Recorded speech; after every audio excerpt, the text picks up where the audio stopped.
언더우드는 1859년 7월 19일 영국 런던에서 아버지 존 언더우드와 어머니 엘리자베스의 셋째 아들로 태어났습니다. 아버지 존 언더우드는 과학자이자 발명가였습니다. 그는 발명의 재능이 뛰어나서 여왕에게 훈장을 수여받기도 하였습니다.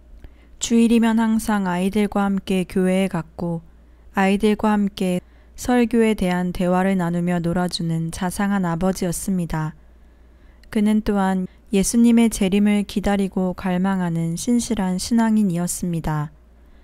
이러한 신앙은 가문 대대로 이어져 온 것이었습니다.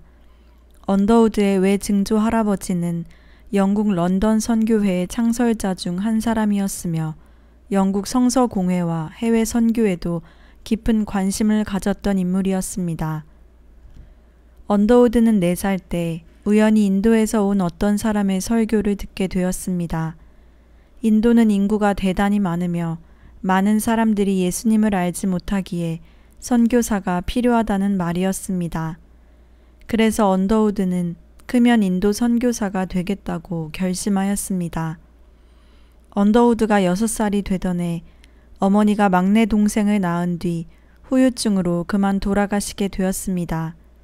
아버지의 사업도 어려워져 언더우드는 형과 함께 프랑스 한 지방의 가톨릭 기숙 남학교에 들어가게 되었습니다. 그곳에서도 언더우드 형제는 가정에서의 습관대로 자기 전 기도하였습니다.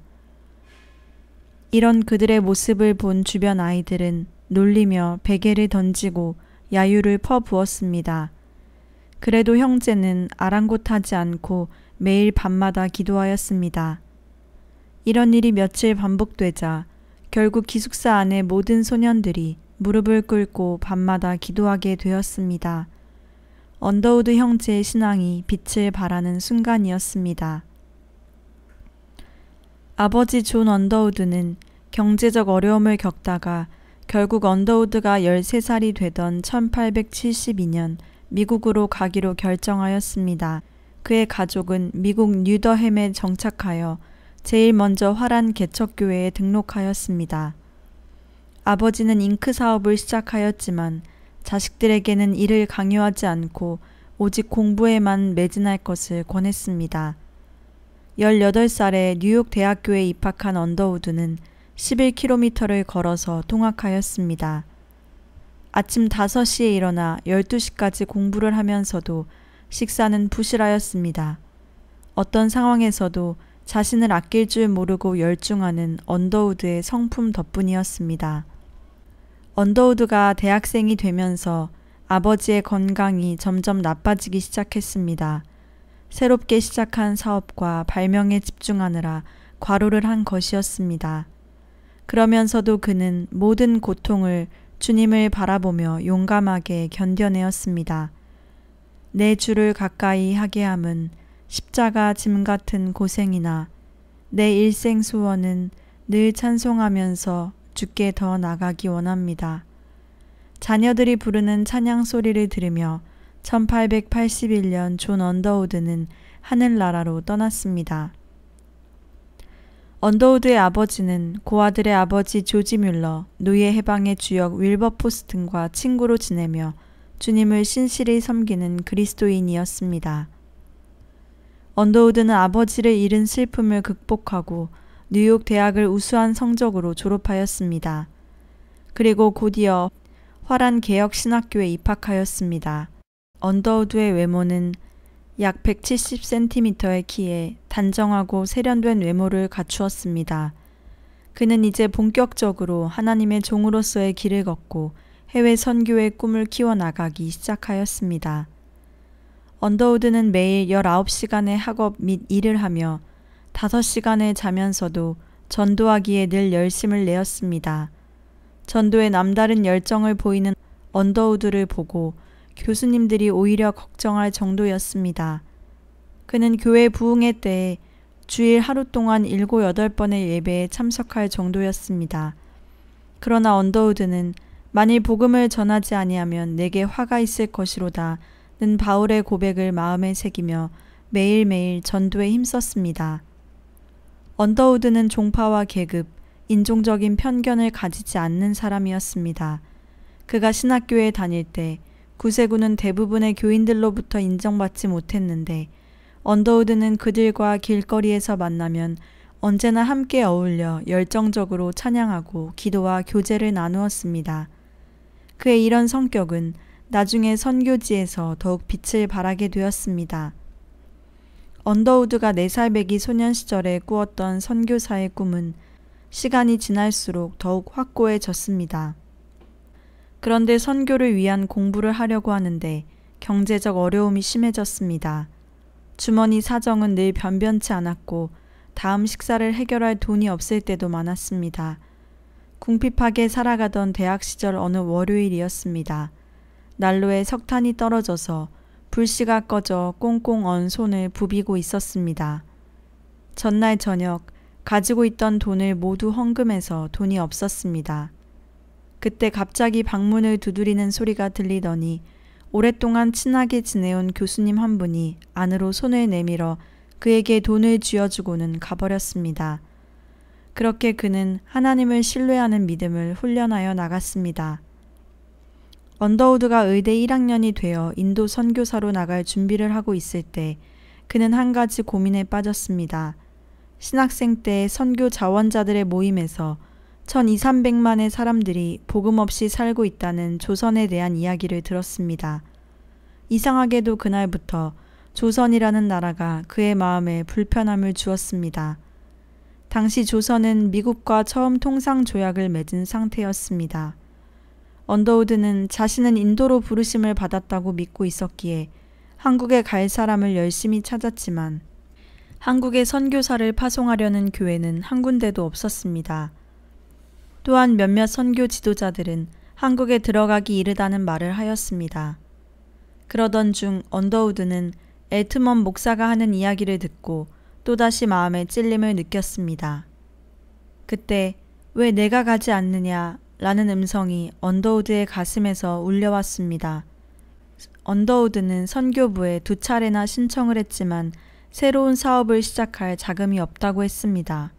또 장로교에 2번 신청했으나 소용없는 일이라는 답변만을 들었습니다.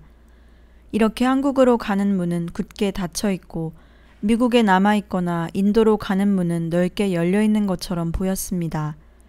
그때 언더우드에게 뉴욕에 있는 한 교회에 와달라는 요청이 왔습니다. 그는 갈등 끝에 목회 청빙에 수락하는 서신을 써서 그것을 우체통에 넣으려는데 바로 그 순간 어떤 목소리를 들은 듯 했습니다. 한국에 갈 사람은 아무도 없구나. 그는 편지를 도로 집어넣고 장로교 선교부에 다시 신청을 하기로 결정하였습니다. 그리고 장로교 선교 본부에 갔을 때 깜짝 놀랄 만한 소식을 듣게 되었습니다. 선교부가 원래 파송하려 했던 사람이 조선에 갈 수 없게 되어 언더우드가 파송받게 될 것이라는 것을 알리는 편지가 막 도착한 것이었습니다. 게다가 새로 임명된 선교부 총무 엘린 우드는 조선 선교에 대단히 관심이 많은 사람이었습니다. 언더우드의 조선 선교 결정을 기다렸다는 듯 어떤 성도는 조선 선교에 써달라고 $1250의 헌금을 보냈습니다. 이로써 언더우드는 미국 북장로교 선교본부가 임명한 최초의 조선 선교사가 되었습니다. 1884년 12월 16일 그의 선교지 조선을 향해 출발했습니다. 언더우드의 짐은 여행용 가방 하나와 타자기 한 대, 그리고 대형 카메라 하나가 전부였습니다. 언더우드는 1885년 4월에 혼자 제물포에 도착했습니다. 당시 조선의 상황은 선교사들에게 너무나 열악한 상황이었습니다. 위생 상태는 열악했으며 대부분의 선교사들은 진흙으로 지어진 집에서 살았는데 지하실도 없었고 창문에는 창호지를 발랐을 뿐이었습니다. 모기와 파리떼에 시달리기도 했으며 온갖 질병이 여러 외국인의 목숨을 앗아갔습니다. 특히나 습기가 많은 조선 여름의 더위는 건강한 사람도 활력을 잃게 하기에 충분했습니다. 그러나 언더우드는 한마디 불평도 하지 않았기에 그의 선교 보고서를 본 사람들은 조선을 살기 좋은 나라라고 생각했습니다. 언더우드는 조선에 오게 된 것을 하나님께 늘 감사하였으며 불평을 사치스럽게 생각하였습니다. 언더우드가 조선에 온 지 3일 만에 알렌 선교사가 설립한 광해원에서 일하기 시작했습니다. 그리고 한문과 한국어를 공부하여 1년 만에 전도를 할 수 있을 만큼 능숙해졌습니다. 1886년에는 자신의 집을 개조하여 작은 고아원을 만들었습니다. 이때 고아 하나가 언더우드의 따뜻한 보살핌 속에서 자라 나중에 세문안 교회의 초대 장로가 되었는데 번개비라고 불렸던 김규식입니다. 번개비는 아버지는 귀향을 가고 어머니는 사망하여 고아가 되었으나 그의 친척들도 그를 돌보려 하지 않아 고아원에 오게 되었습니다. 그러나 고아원도 4살 어린아이까지는 돌볼 여건이 되지 않아 다시 친척들에게 돌려보냈습니다. 얼마 후 아이가 아픈데도 돌볼 사람이 없다는 소식을 들은 언더우드는 분이와 약을 들고 아이를 찾아갔습니다. 당시 언더우드는 과로와 몸살로 몹시 피곤하고 아픈 상태였으나 아이의 소식을 듣고는 도저히 그대로 있을 수가 없었습니다.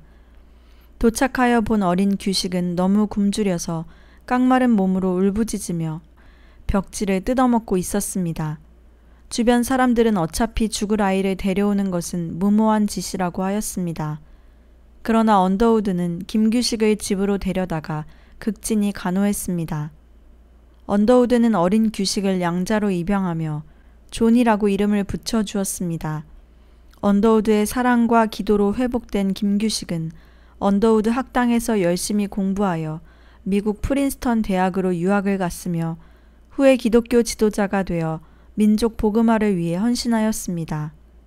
일제의 탄압 속에서는 독립운동가로 활동하다가 해방이 된 후 귀국하여 우리나라 입법위원 의장이 되어 이승만 대통령을 도와 대한민국을 세우는 데 많은 기여를 하였습니다. 한편 언더우드는 한국어가 제법 능숙해져 설교를 할 수 있게 되었고 간단한 소책자도 출판할 수 있게 되었습니다. 그즈음 아펜젤러와 공동작업으로 마가복음의 임시 번역판을 출판했습니다. 언더우드는 처음 조선에 도착했을 때부터 성경 번역을 그의 사역의 우선순위로 두었습니다. 하나님의 말씀이 가장 큰 일을 할 것을 믿었기 때문입니다. 최초의 한국인 세례교인이 탄생한 것도 그의 성경 번역 사업과 깊은 연관이 있습니다. 한 양반이 유학서적을 읽고 있었습니다. 그런데 그는 기독교를 반대한 구절에서 오히려 기독교에 대한 관심을 가지게 되었습니다. 그러나 그동안 조선이 천주교를 박해해온 역사를 알기에 자신이 기독교에 관심을 가지고 있다는 사실이 알려질까 두려웠습니다. 그래서 그는 알렌 박사에게 한국어를 가르치고 자신은 영어를 배우는 척하면서 어느 날 알렌 박사의 책상에 놓여져 있던 누가복음과 마태복음을 훔쳐보게 되었습니다. 그는 너무나 큰 감동을 받은 나머지 책을 훔쳐와서 열심히 읽었습니다. 이제 그는 하나님의 말씀을 진리로 영접하고 이제 죽든지 살든지 주님을 위해 살겠다고 결심하게 되었습니다. 그가 바로 1886년 7월 11일 최초로 개신교 세례를 받은 노춘경이라는 인물입니다. 1887년 언더우드는 헐버트 선교사에게 망을 보아달라고 하고 세 사람에게 첫 세례를 주었습니다. 그리고 같은 해 11월에 처음으로 전도 여행을 떠났습니다. 당시 외국인이 여행한다는 것은 상상도 하지 못할 일이었습니다. 그러나 언더우드는 말을 타기도 하고 걷기도 하며 서울에서 약 800km 떨어진 을주까지 갔습니다. 이 여행은 복음을 전파하는 데 아주 좋은 수단이 되었습니다. 머무는 곳마다 사람들은 낯선 외국인에게 따뜻한 환대를 베풀었습니다. 언더우드 또한 아이들을 보면 쓰다듬어주고 주부와 하인들, 여관 주인과도 허물없이 대하였습니다. 그리고 식사가 끝나면 사랑방에 사람들을 모으거나 언덕과 문가 길에서 복음을 전파하며 책을 팔았습니다. 또 다음 날이면 다음 목적지를 향해 아침 일찍 떠났습니다.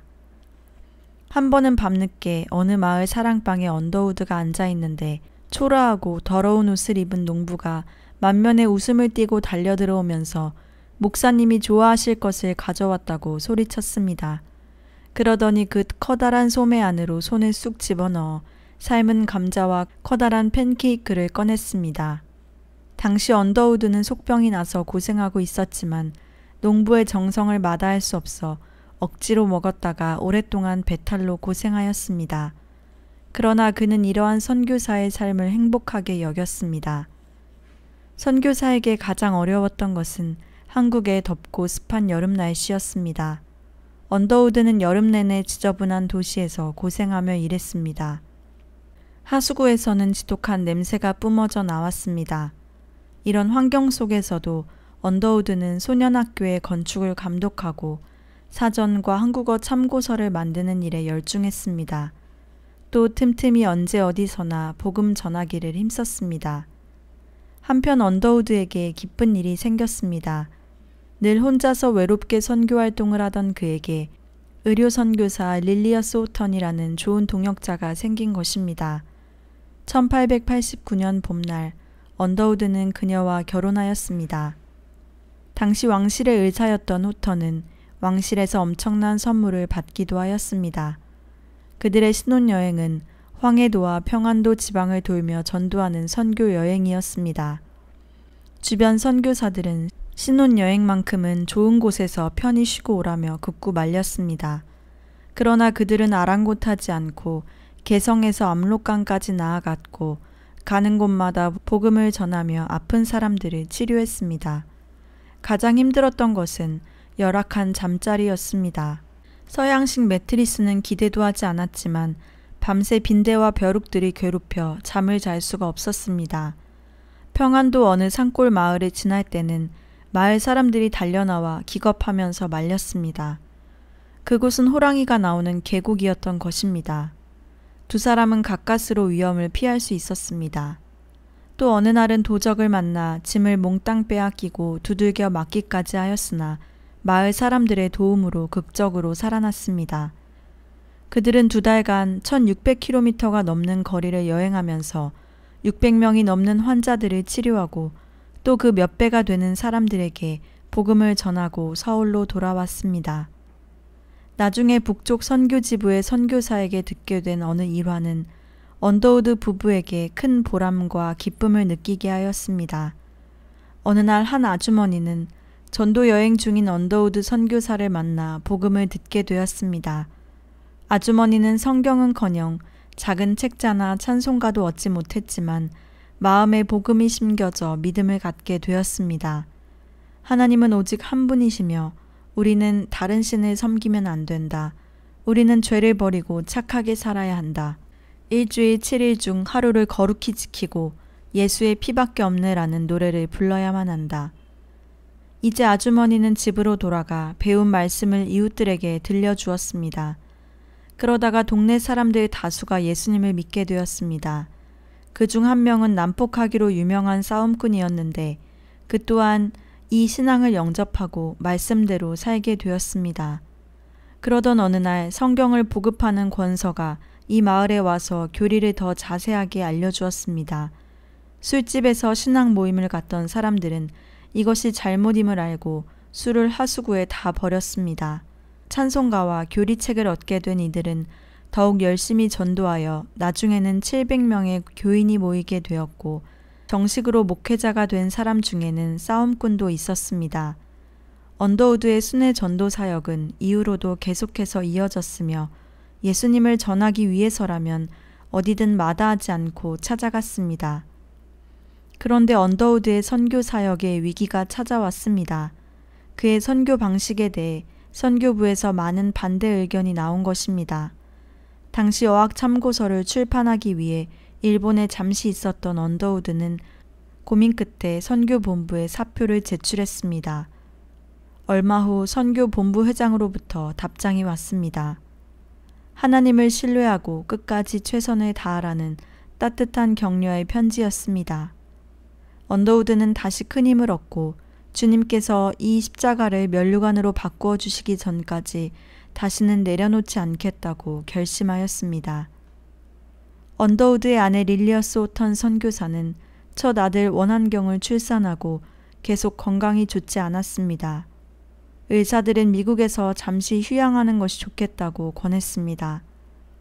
언더우드는 1891년 첫 안식년을 맞아 미국에 갔습니다. 그가 미국으로 가서 처음 한 일은 선교 본부에 가서 조선에 보다 많은 선교사를 파송해 달라는 요청이었습니다. 그러나 돈도 없고 사람도 없다는 슬픈 대답이 돌아왔습니다. 언더우드는 개의치 않고 한국인들이 얼마나 신앙적인 열정이 뛰어난지 연설을 시작하였습니다. 얼마 지나지 않아 타자기 사업을 하는 언더우드의 큰형이 재정 후원을 약속하였습니다. 언더우드는 기회가 닿는 대로 교회나 신학교, 학생 단체 등에 찾아가서 연설하였습니다. 여러분, 우리가 미지의 세계라고 하는 조선은 놀라운 부흥을 앞둔 땅이며 하나님이 쓰시기 위해 예비하신 땅입니다. 조선의 많은 백성들은 지금 선교사를 간절히 기다리고 있습니다. 우리 함께 조선의 복음을 전하러 갑시다. 조선을 위해 기도와 후원이 절실히 필요합니다. 언더우드의 열변은 후배 선교사들의 마음을 움직였고 이때 레이놀즈, 에비슨, 무어, 테이트, 리 선교사 등이 언더우드의 영향을 받아 조선에 들어오게 되었습니다. 미국에 머무는 동안 언더우드에게 많은 제안이 들어왔습니다. 형은 사업의 동업을 제안했으며 큰 교회의 목회자로 또 한 대학의 학장으로 초대를 받기도 했습니다. 그러나 언더우드는 만일 복음을 전하지 아니하면 내게 화가 있을 것이라는 바울과 같은 마음으로 모든 제안을 거절하였습니다. 이제 아내 호턴의 건강도 많이 좋아져 다시 조선으로 향했습니다. 언더우드는 조선으로 들어와 찬송가를 펴내는 작업에 착수했습니다. 이미 번역되어 있는 찬송가와 자신이 번역한 찬송가를 편집하여 만들었습니다. 그러나 동료 선교사들이 용어 문제로 이 찬송가를 사용할 수 없다고 하였습니다.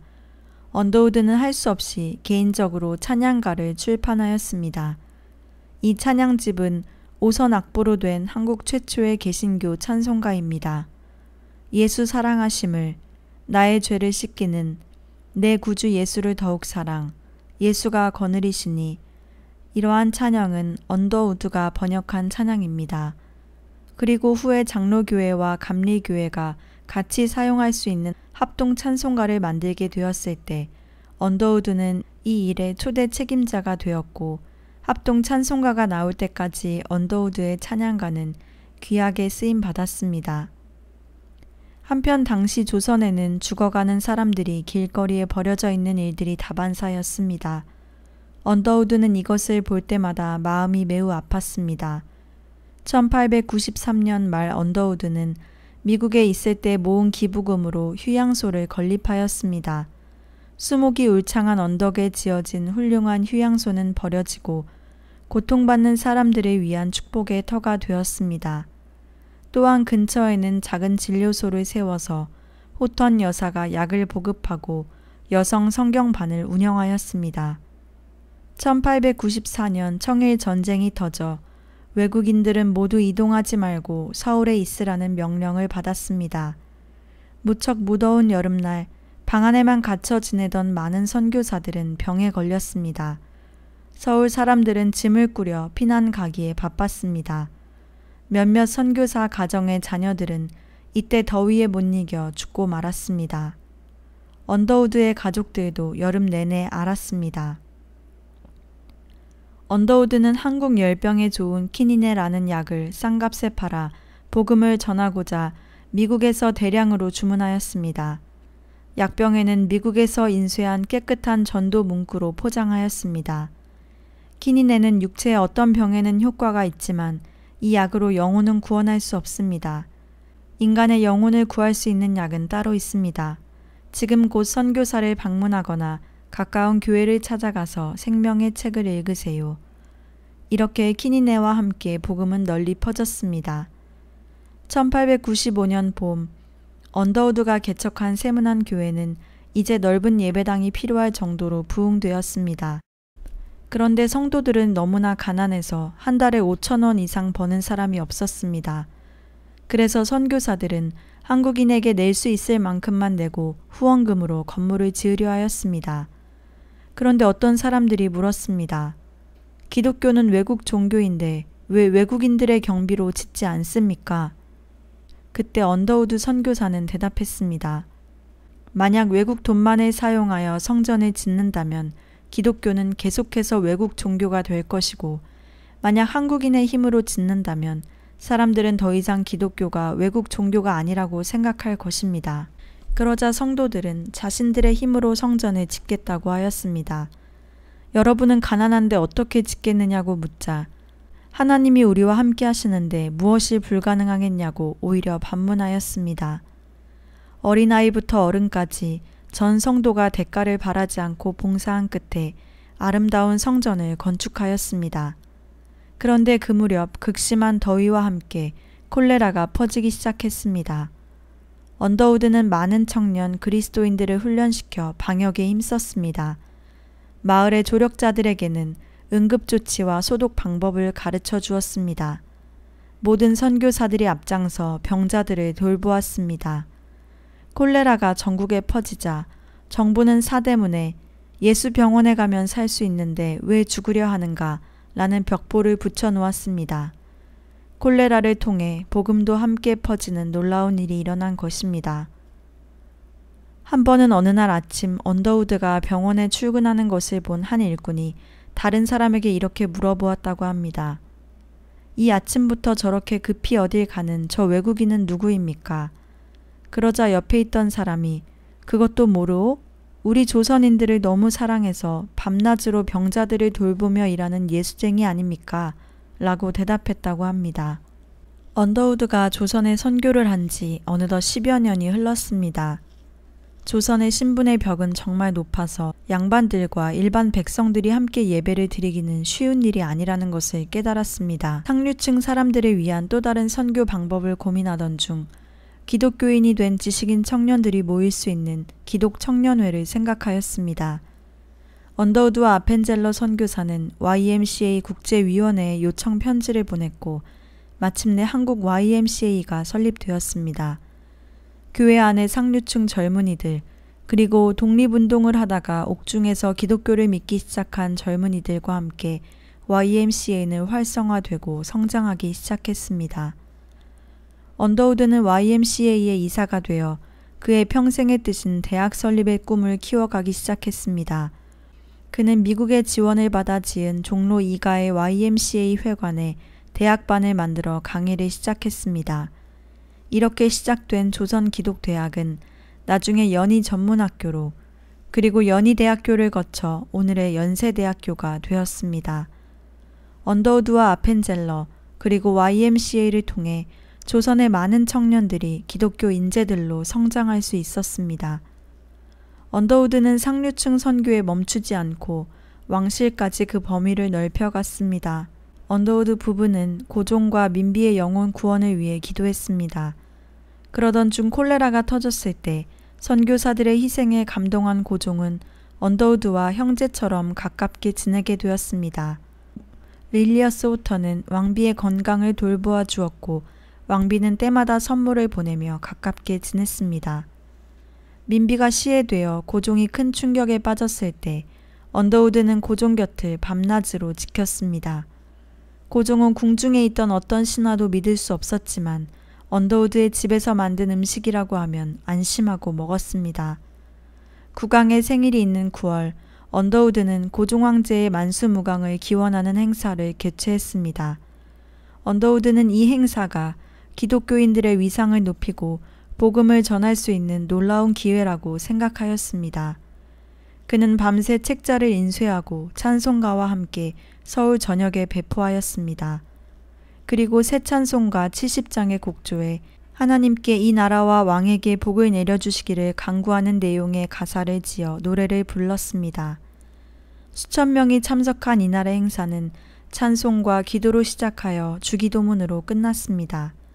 설교의 내용 오직 하나님을 섬겨야 이 나라가 번영한다는 것이었습니다. 기독교를 금하는 나라에서 공식적인 예배 행사를 통해 수천 명의 사람에게 복음을 전하다니 정말 놀라운 일이 아닐 수 없었습니다. 언더우드는 계속해서 기독교 국가 한국을 소망하여 열심히 선교하였습니다. 12주 동안 1600km를 걸어 5번의 지방 여행을 했습니다. 그는 이 여행 동안 4군데에서 훈련반 모임을 열었고 548명이 세례와 학습을 받았습니다. 이전과 마찬가지로 성경 번역과 저술 작업도 계속하였습니다. 사람들은 그를 아버지라 부르며 자기 집에서 가장 좋은 것을 가져와 언더우드를 영접했습니다. 닭, 달걀, 꿀 등 많은 음식을 가져와서 오히려 곤란할 정도였습니다. 언더우드 부부는 전도 여행을 다니며 많은 감동을 받았습니다. 어떤 행상이는 주일마다 장사를 하지 않아서 엄청난 손해를 보면서도 꿋꿋이 주의를 지키고 있었습니다. 조상들의 비석을 교회의 계단으로 사용하라고 내어주는 사람도 있었습니다. 귀가 먹은 한 할머니는 무척 세례를 받고 싶어 했지만 귀가 어두워 질문을 들을 수도 없고 대답할 수도 없었습니다. 마침내 한 질문은 이해할 수 있었습니다. 돌아가셨을 때 어디로 가고 싶으십니까? 예수님께로요. 오직 예수님만이 희망임을 고백하는 할머니의 얼굴은 기쁨과 소망으로 가득해 보였습니다. 당시 평양에는 2천여 명의 등록된 신자들이 있을 정도로 교회는 급속도로 성장하였습니다. 1900년 드디어 신약 전서가 출판되어 감사 예배를 드렸습니다. 그러나 언더우드의 건강은 많이 악화되었습니다. 지난 여름 지독한 감기에 걸려 혹독한 고생을 한 탓이었습니다. 의사는 스위스 같은 곳에 가서 휴양하고 오라며 권면하였습니다. 1901년 언더우드는 두 번째 안식년을 떠나게 되었습니다. 26세 청년의 몸으로 한국에 온 지 어느덧 20년이 흘렀습니다. 정신없이 달려온 세월이었지만 그동안 하나님께서 한국에 교회를 세우시고 부흥시키신 일들을 생각할 때 감사하지 않을 수 없었습니다. 안식년에 그는 미국으로 가기 전 영국 성서 공회에 들러 한국판 성서를 발행할 수 있도록 지원해 준 데 감사 인사를 드렸습니다. 미국 선교부 총회가 주선한 강의에서는 수많은 사람들에게 한국 선교에 대한 강연도 하였습니다. 고된 몸과 마음을 쉬기 위해 가진 안식년까지도 언더우드는 한국 선교를 위해 사용하였습니다. 미국에서 돌아오자 세문안 교회는 이제 벌써 비좁게 되었습니다. 교인들은 계속해서 늘어났으며 여인들을 위한 6개의 사경회가 매주 여러 곳에서 열렸고 몇 명의 여인들은 여선교사들과 전도 여행을 떠나기도 하였습니다. 1904년과 1905년 언더우드는 기회가 닿을 때마다 특히 주일 오후면 감옥을 찾아갔습니다. 당시에는 정치적인 문제로 감옥에 갇힌 높은 가문의 사람들이 많이 있었습니다. 외로움과 절망에 빠져있던 그들은 옛 친구를 만나 복음을 듣는 것을 즐거워했습니다. 게일 벙커 선교사를 도와 언더우드는 함께 이 일을 해나갔습니다. 감옥에서 읽을 것에 굶주려 있는 사람들에게 성경과 소책자와 찬송가를 주고 간절히 기도해 주었을 때 뿌려진 씨앗들은 수많은 사람들의 회개로 열매 맺었습니다. 이들 중 이승만이라는 젊은이는 감옥에서 받은 성경을 통해 회개하고 이 복음을 감옥의 동료들뿐 아니라 간수들에게까지 전해 주었습니다. 이상재는 유명한 감옥 그룹 중 하나를 조직해 서울의 상류 계급에 많은 영향을 끼쳤습니다. 그들은 낮에는 성경을 연구하고 밤에는 모여 토론을 했습니다. 그러다 그는 이상한 꿈을 꾸었습니다. 위대한 왕의 사자가 와서 그가 얼마나 예수님을 믿을 수 있는 기회들을 무시했는지 일깨워 주었습니다. 더 이상 그런 기회를 소홀히 하여 더 큰 죄를 범하는 일이 없도록 하라는 경고를 받았습니다. 마침내 그는 회개하여 거듭난 사람이 되었습니다. 한국의 정책이 바뀌어 그는 감옥에서 풀려나고 내각의 장관이 되었습니다. 또한 게일 선교사의 교회에 충성스러운 일꾼이 되었으며 많은 친구들을 교회로 데려왔는데 후에 YMCA 총무가 되었을 때 그는 수천 명의 청년들에게 복음을 전하는 사람이 되었습니다. 1907년 이제 조선의 교인은 6만 명이 넘어서게 되었습니다. 언더우드의 몸은 계속 약해져서 연설이나 설교가 불가능해졌습니다. 그럼에도 그는 성경 번역과 교회들을 감독하는 일을 해나갔습니다. 그러나 주변에서는 스위스에 가서 차가운 공기 속에서 휴식을 취해야 한다며 그를 유럽으로 보냈습니다. 언더우드는 유럽에서 쉼을 통해 건강을 회복할 수 있었습니다. 그리고 미국으로 건너가 한국에 대한 소책자를 준비하여 강연 활동을 하였습니다. 이때 많은 사람들이 감동하여 많은 돈을 기부하였습니다. 어떤 사람은 별로 수입이 많지 않았음에도 망설이며 $100를 기부하더니 다음날 와서 $500를 내야만 할 것 같다고 하였습니다. 그 다음날 또 와서는 자신에게 돈이 생길지 모르겠지만 $1000를 내야만 한다는 생각이 들었다고 하였습니다. 언더우드의 형은 그의 건강을 염려하여 미국에 머물며 자신의 사업에 함께하자고 하였습니다. 언더우드 자신 또한 건강이 나빠지고 있고 선교지에서 자신이 하려는 사업인 대학 설립이 쉽지 않다는 것을 알았기 때문에 하나님의 섭리라는 생각이 들 수도 있었습니다. 그에게 선교는 십자가이기도 했지만 생명 이후 기쁨이었기 때문에 자신의 생명이 지속되는 한 그 일을 그만둘 수 없었습니다. 언더우드는 긴 안식년을 마치고 돌아와 새로 이전한 세문안 교회의 건축을 위해 정성을 기울였습니다. 세문안 교회는 벽돌로 새롭게 건축한 교회가 되었습니다. 교회는 날로 성장해 갔고 언더우드의 할 일은 더욱 많아졌습니다. 언더우드가 자주 교회를 비우게 되자 소렛 사람 서경조 목사를 협동 목사로 두어 함께 동역하였습니다. 어느덧 언더우드의 나이는 50을 넘어가고 있었으나 그의 불타는 선교 열정은 식을 줄 몰랐습니다. 그때 회장으로 있던 대한선교사회의 새 건물을 지었고 가을에는 전국 복음운동 추진위원회 위원장이 되어 복음운동에 앞장섰습니다. 무엇보다 언더우드가 조선에 처음 발을 내딛었을 때부터 꾸던 꿈인 대학을 세우는 일을 구체적으로 계획하기 시작하였습니다. 한국인에게 근대적 고등교육이 절실하며 이 민족이 가진 높은 문화 수준에 기독교 정신을 더한다면 세계 기독교화의 한국이 큰 몫을 감당할 것이라는 확신으로 그는 대학 설립을 추진하였습니다. 대다수 선교사들은 이미 평양에 숭실 대학교가 있기 때문에 더 이상의 대학은 필요치 않다며 반대하였습니다. 그러나 언더우드의 계획은 수도 서울에 세계에서 뒤처지지 않는 종합대학을 세우는 것이었습니다. 언더우드는 주변의 반대에도 개의치 않고 몇몇 뜻을 같이 하는 선교사들과 지인들의 힘을 얻어 서울에 대학을 세우는 일을 강력히 추진하였습니다. 먼저 기독청년회관에서 60여 명의 학생들을 모아놓고 경신학교 대학부라는 이름의 대학을 설치하여 출발점을 만들었습니다. 이때 일제 총독부가 대학에서 기독교 교육을 할 수 없다며 법령을 만들어 반대하였습니다. 언더우드는 이때 신학과를 개설하여 자연스럽게 신앙교육과 예배를 할 수 있도록 하였습니다. 여전히 경신학교 대학부로는 학교 설립 허가를 내주지 않아 언더우드는 할 수 없이 경신학교 대학부를 연희 전문학교로 인가를 받아 세웠습니다. 1913년에는 정식으로 최초의 대표적인 장로교 총회가 열렸습니다. 230여 명의 선교사들이 참석한 가운데 언더우드가 첫 총회장으로 선출되었습니다.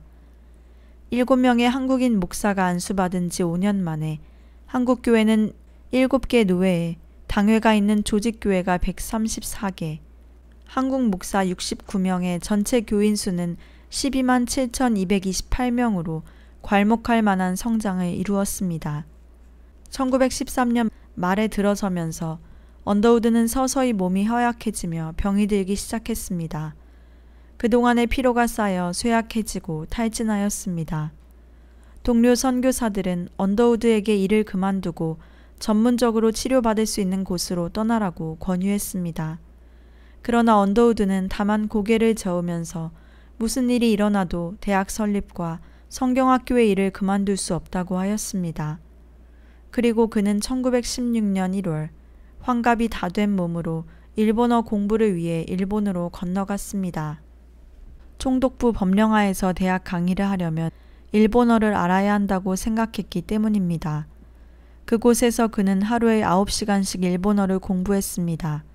또한 새 선교사들에게 한국 선교에 대해서 나눴습니다. 그러나 동경에 있는 동안에도 점점 건강이 악화되었습니다. 그의 아내 호터는 공부를 그만두고 미국으로 가자며 눈물로 간청하였습니다. 그러나 언더우드는 견딜만 하다며 학기를 끝낼 때까지만이라도 있어야 한다고 고집하였습니다. 마침내 3월 언더우드가 한국으로 돌아오자 그의 친구들은 언더우드의 건강 상태를 보며 충격을 받았습니다. 그는 서 있기도 힘든 상태였습니다. 언더우드는 이 몸으로 에비슨 선교사와 함께 대학 설립 신청서를 내는 일을 하였습니다. 결국 그는 마침내 기독교 학교를 보증하는 인가를 받아냈습니다. 언더우드는 하늘을 향해 감격의 기도를 드렸습니다. 연희 전문학교가 정식으로 대학으로 인가를 받았으나 이제 대학교 부지에 건물을 세워야 할 차례였습니다. 드디어 꿈에 그리던 대학교가 한국 서울에 정식으로 우뚝 서게 되는 순간이었습니다. 하지만 오랜 시간 건강을 돌보지 않은 탓에 언더우드의 건강은 점점 심각해졌습니다.